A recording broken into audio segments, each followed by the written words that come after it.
A little bit of a different style, but hopefully you'll enjoy this. This first poem was inspired by my English class.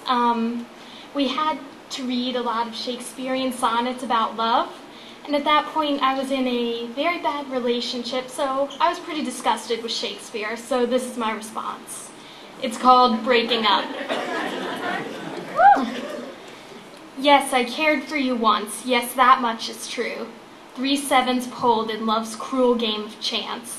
At last I'd hit the jackpot, it was you. But now it's time to have our farewell dance. You spun me faster till I couldn't see. My battered brain's haze seemed to me like dreams.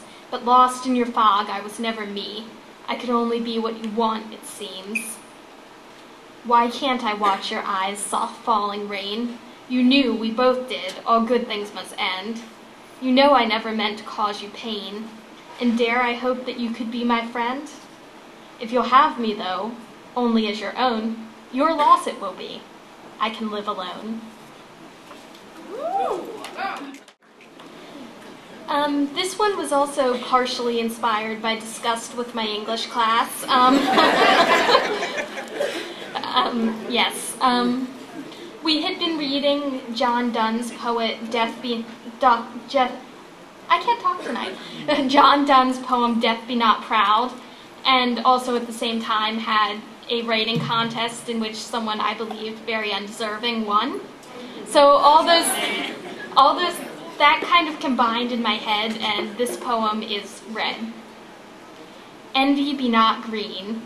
Were it, my peel would flush lime as veins throbbed, angry that they worked to no avail. Safety-colored tracer fire would tear my head when I closed my eyes, and the forest devils in my belly which tear through my skin would bear emerald entrails. This okay, yeah, it's short, I know. Yeah. Okay.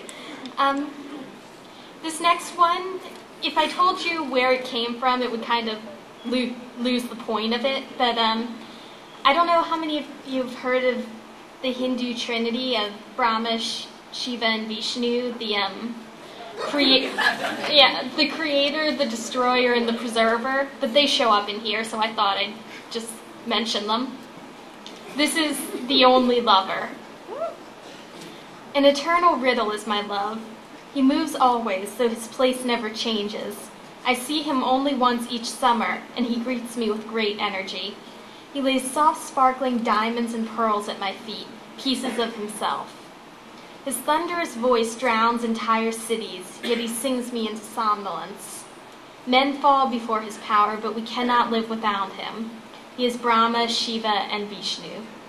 A touch of his hardens and stabilizes the sinking ground beneath me, yet he is also gentle, and children run to him as a favored playmate.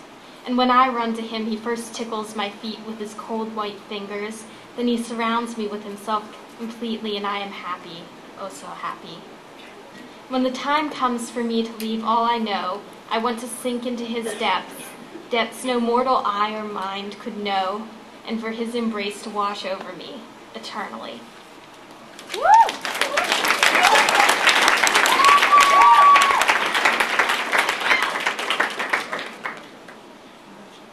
This one I wrote when things weren't going so well. It was kind of a therapy poem.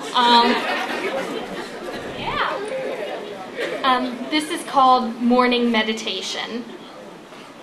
I get up each morning and put on the tea, stare into the abyss of my cup and think of how tired I am, and how my mother upstairs is more tired, dividing her spirit in 4 and keeping the smallest piece for herself.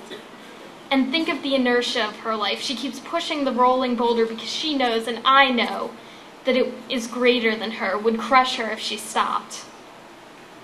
I drain my tea, find that salt has replaced sugar, and I smile. The sugar would have rolled and hardened in the bottom of my cup. Woo!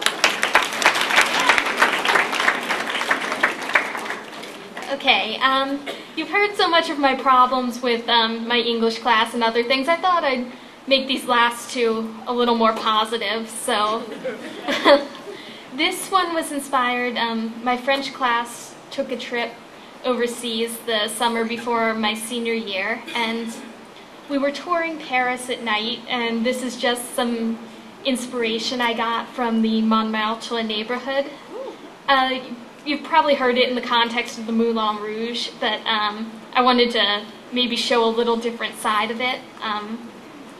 There's a mention of Sacré-Cœur, that's this basilica at the top of the hill. It's absolutely amazing at night, just dazzling white, and this is Montmartre. It's not all trashy, not the part around Sacré-Cœur. It's a long walk, a hard way up, but the city's really beautiful from up there at night. The lights from the street glow below me, like a million fireflies landed on the blackness of my creek, and the traffic hums like the cicadas. I'm home. It's a cobblestone street, full of vendors and artists, each with the exact same wares, each so unique that I have to stop and look. I try to refuse, but one corners me, draws until I'm so lost in the lines that I can't say no. I take the picture like I take your words, something I don't quite believe, something I didn't ask for, but something I'm so happy to have, even though I had to pay. I'm home. That's why I had to go. If I hadn't gone, I couldn't ever come back. Woo!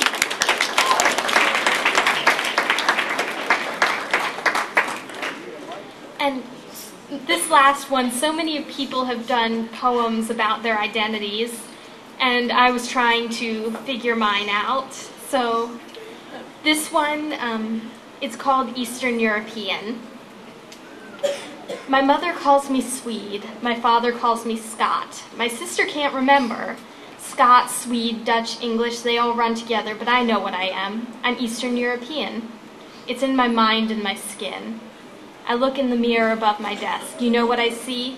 Hair as fiery as a Scots temper, my yoga mat reclining on my floor, graceful as a lotus on a pond. Eyes as green as the Swedish mountains, eyes which I tried to twist into that perfect Chinese shape. If I just held them long enough, they had to stick sometime. Skin the softest beige of the Dutch cafe au lait, the disposable chopsticks I kept as a souvenir of my first Japanese meal, cheek roses in the Tudor tradition, my lithograph of Queen Sondak's Great Pagoda. I was born European. I've just shifted to the east a bit. Thank you.